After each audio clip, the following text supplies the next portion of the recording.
Hello, Cancer! Welcome back to the channel, or if it's your first time here, welcome to the channel. I'm doing, in this video, a monthly Taroscope for Cancer. So let's see what's going on for Cancer. You've got some things, there's a change that's coming that you may or may not have some resistance to. It's looking like there may be some resistance or fear towards that change happening, but I'll talk a little bit more about each of those. So Cancer, what it starts off with, what the month of March starts off with for you, is Knight of Swords in reverse. In the upright position, Knight of Swords means someone who's willing to dive right in and defend a cause or an idea, someone who is very gung-ho about things. It can also represent an air sign, so it could be Aquarius or Libra or Gemini. And Knight of Swords is someone who goes forth regardless of what dangers are present. You can see this tower that's burning. He just dives right in, and he is someone who is very incisive, someone who is, he's of the mind element, so he's very quick thinking and he's analytical, but sometimes when he's in the reverse position, it's saying that either it's not time to dive right in, or it's saying to be careful of people's emotions. Don't be so much like Knight of Swords where you just cut through things. Take a minute to step back and consider things. It can also be that it's this air sign that is not seeing eye to eye with you right now and not in support of you right now. I'm also seeing that it's an end right here with Death, and Death is in the reverse position, so it may be an end with an air sign that you're resisting. And the reason I'm suggesting that you might be resisting it is that it's in the reverse position. Usually when things are in the reverse position, there's usually some doubt or fear or resistance involved. But what Death says is that it's time for transformation. It's time for a new cycle. What I always point out in this card is that this blooming rose needs to be cut to gather the seeds and plant a new rose for new life. If this rose is just allowed to exist, it can't exist forever. It's going to wither and die. So in order for new life to come about, you actually have to cut this rose, allow it to die, and gather the seeds from that and plant a new living plant, organism, cycle. So if there's an ending with an air sign, don't resist it. Allow that to be cut, because that's what allows new life to come about. And if there's transformation that's going on for you regarding an air sign, don't hesitate with it. Don't be afraid of it. Don't have doubts about it. It's for your own good, and it's what's happening anyway. So I see too that there's coupledom here. This is Two of Cups, which is like Two of Hearts. It's emotional based, and it shows two people exchanging cups, which represents exchanging hearts. It's love affair, it's coupledom, it's romance. It's all the things that have to do with love and companionship and partnership. And it says too that you're going to be a survivor in regards to relationship, regardless. Nine of Wands is a survivor card. He's someone who is a warrior that keeps getting knocked down and getting back up. In fact, I call this card my Cool Hand Luke card, because he keeps getting knocked down, keeps getting back up. That's where he's got this sort of survivor instinct. And he can be a little bit paranoid. He can be a little bit wary. He's always looking out for who's going to knock him down next. So he can be a little bit defensive. But the benefit of this card is that he's a survivor, regardless. Like, when I see this card, I always think of the Buddhist phrase that says, fall down 7 times, stand up 8. So regardless of how much he has loss, he always recovers. He always comes back to a standing position. He may have battle wounds, but I'm seeing with these two cards together that you're a survivor in relation to partnership. You know, in relation to love or romance, you're going to survive through this one. Whatever change it is that you're resisting, especially if you're in partnership or if you're in a love dynamic with an air sign who can be very logical, incisive, you know, cuts to the chase, goes for it. that's all Knight of Swords archetype energy, so it may be time to let that one go or step into a new cycle, like stop whatever has been happening and start a new cycle, but don't resist the change, don't resist the end that's happening. Regarding that, it may also mean that you have to stop being so gung-ho about something. If you have been like Knight of Swords, I usually see this as like an air sign, so I don't know that it's necessarily you, but it's a possibility that if you have been embodying Knight of Swords energy, like going straight for where danger is and straight for defending an ideal or a cause or having a belief that you're very zealous about, it may be time to cut that out and to just like scale back on that. Because Knight of Swords and Death are in reverse, there's something that you're not seeing clearly about the situation. You may need to stop that way of being, or whoever is embodying that, you may need to separate yourselves from them. You're gonna be fine. You're gonna survive through it. Your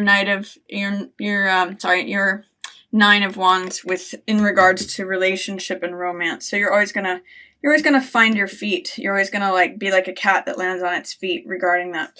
So in the middle of the month, you may feel, this is Eight of Swords, and you may feel like you're not connected to your own power. This is a card of powerlessness and kind of victim mentality. You know, what's funny is in the Rider-Waite, this guy has, which is another one of the classic standard decks, this guy has his head bandaged, and so does she. And so it means that you're identifying with being a victim, or feeling like a martyr, or feeling like you have no choice and no will, no power, no choice in the whole situation. And really what that is in this card is it's kind of like negative thinking, or it's just believing that you're stuck. All these swords represent ideas, and it's your mentality that is surrounding you and making you feel like you're imprisoned. This woman in this card is not actually surrounded by the swords. She can walk out of it at any time. But because she believes that she is encompassed by the swords, which is her own thinking, she believes she's stuck. She believes she has she believes she's a prisoner. When really she has a lot more power than she's aware of. She could cut these binds on any of these swords, like tear off the blindfold and just walk away. There's no one there holding her there. It's her beliefs that are holding her there. So when this card shows up, ask yourself, is there a way that your belief system, your way of thinking, is holding you back and making you feel powerless? Even though you have this Survivor card, there's a certain wounding here and a wounded way of thinking that may be keeping you captive, literally. You may be keeping yourself captive by identifying with this wounded way of thinking. If you are experiencing feeling overwhelmed or overburdened in the middle of the month, this is Ten of Rods, and this is carrying too much. It means like feeling like your back is going to break with all the responsibilities that you've collected. The fact that it's in the reverse position suggests to me that there might be an easing up of that. Like if you have been feeling overwhelmed and like you're carrying too much, that you might see some relief with that in the middle of the month. And the way out of this card is to put down what's not necessary. So if you're carrying 12 different things, look at what it is that you are feeling is pressing on you, and see if you can put down some of the weight. Even if you can let go of a third of your load or half of it, then it's going to feel a lot lighter. It's going to feel, you're going to feel less weary, less stuck. Because all three of these cards, Nine of Wands, Eight of Swords, and Ten of Wands, have this very sort of oppressed, stuck feeling. This one gets through it, but he is always sort of looking for the next problem, looking for the next person who's going to attack him. So see if you can let go of some of the things that you're carrying, and you may actually also realize that it's your thinking that is really imprisoning you, Cancer. It's really, you can always change your thinking, and you may find that these shackles start falling off. Also, in the middle of the month, you have Four of Cups. This means the world is wanting to offer you something that's going to fill your heart. You need to, however, see it and be in a place to receive it. When Three of Cups down here in the foreground is the focus and attention of all that is, then sometimes it's easy to miss this fourth cup that the world is trying to offer you. This is kind of like a Rip Van Winkle card where he's asleep and the figure is just consumed with what's going on in his own mind, in what's going, or his or her mind, and just consumed with what exists, how things are. You know, it's to me, in some ways, echoing this for you, because it's like saying, oh, I'm stuck. Things are always just going to be the way they are. I can't move. Same with this one, is that this is all I've got. This is all that I can expect to get. This is all the happiness and joy that I'm ever going to get. And, you know, I'm not going to move. The weeds are kind of growing around him. But also the promise of this card is that if you look up and out of yourself, the world is trying to hand you more. The world is trying to hand you another cup that will fulfill you, that will fill your heart, that will emotionally sustain you. So try to look up and out of yourself, not just look at what is, what's always going to be, how things are always going to remain the same, but what else that might fill your heart. It's interesting too, because we have in this column, I'm seeing some cups energy and then devil, which can also sometimes mean passion. So if you were in this relationship, feel like a survivor, or feel like a survivor in terms of partnership in general, feel like you're always getting knocked down and need to get back up. Look at what more the world may be trying to offer you. There might be a lot of passion involved with that. You might find that something is all of a sudden ignited in terms of, you know, the way you currently view partnership, what else you could receive, and then you might have some passion happening there. It might be very, you know, fulfilling, sort of seductive thing if you can open yourself up to it. And this card too says you want to spend some time envisioning things. This is Three of Wands, which is the visionary card. So it's Three of Fire, which 3 is a very creative number. And in this card, we have someone who is surveying the landscape and trying to decide what he wants to build. So it's open, flat land. It's all in potential status. Nothing has been built yet, but he's spending time envisioning what he wants to build. And I think it is probably worthwhile for you, Cancer, in the middle of the month to start dreaming, start envisioning what it is that you want. Because they've kind of got some interesting 3 energy here. This is 4 of Cups, but really those 3 cups are what is. And then you've got this 3 of Wands, which is about being spontaneous, creative, envisioning things, dreaming, planning, asking yourself what it is that you want to create.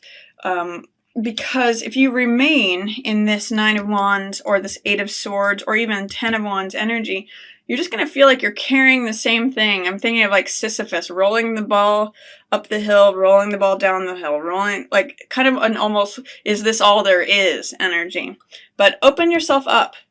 Like shake yourself out of whatever sleep you're in. Open your eyes and look up and start dreaming and envisioning what it is you want to create.